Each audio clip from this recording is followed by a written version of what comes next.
আসসালামু আলাইকুম এভরিওয়ান। আজকে আমাদের দাওয়াত ছিল। দাওয়াতে এসে আমরা সবাই বসে পড়লাম। একটু পরে পাকঘরে চলে গেলাম।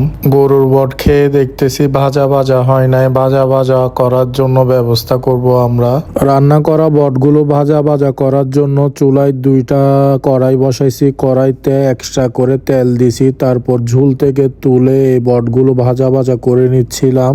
বটগুলো ভাজতে কষ্ট আছে। ঢাকনা খোলার সাথে সাথে টুস টাস ফোটাফুটি শুরু হয়, গায়ে তেল পড়তেছিল।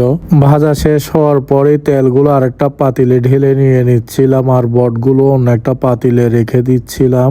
ঝুল থেকে তুলে আবারও কড়াইতে নিতেছিলাম। এখানে কম না 7 কেজি বট। খাবার কখন রেডি হবে সবাই ওই আশায় বসে আছে। সবাই মোবাইলের মধ্যে ঢুকে গেছে। সবাই মোবাইল নিয়ে ব্যস্ত হয়ে গেছে। টেবিলের মধ্যে ভাত, ডাল, ডিম, আলু ভর্তা এগুলো দিয়ে দেওয়া হলো। এদিকে সালাদ রেডি করতেছিল সাইমন ভাই হাতে মাখায়।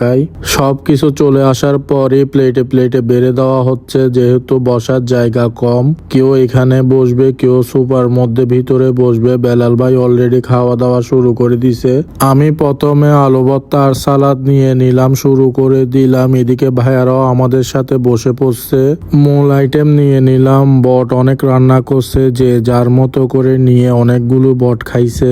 বাসায় যেহেতু কেউ নাই, তাই খাওয়ার পরে যার যার প্লেট শেষে ধুয়ে ফেলতেছিল। এদিকে বেলাল ভাই এনজয় করে মজু খাচ্ছিল। আমিও এক গ্লাস নিয়ে নিলাম। আরো অনেকক্ষণ আড্ডা দিয়ে বের হয়ে যাব। বেলাল ভাই একটা জুতা পরে নামতেছিল। ওনার জুতা নাকি কে নিয়ে গেছে। আজকের ভিডিও এখানে শেষ করতেছি। আল্লাহ হাফেজ। আসসালামু আলাইকুম।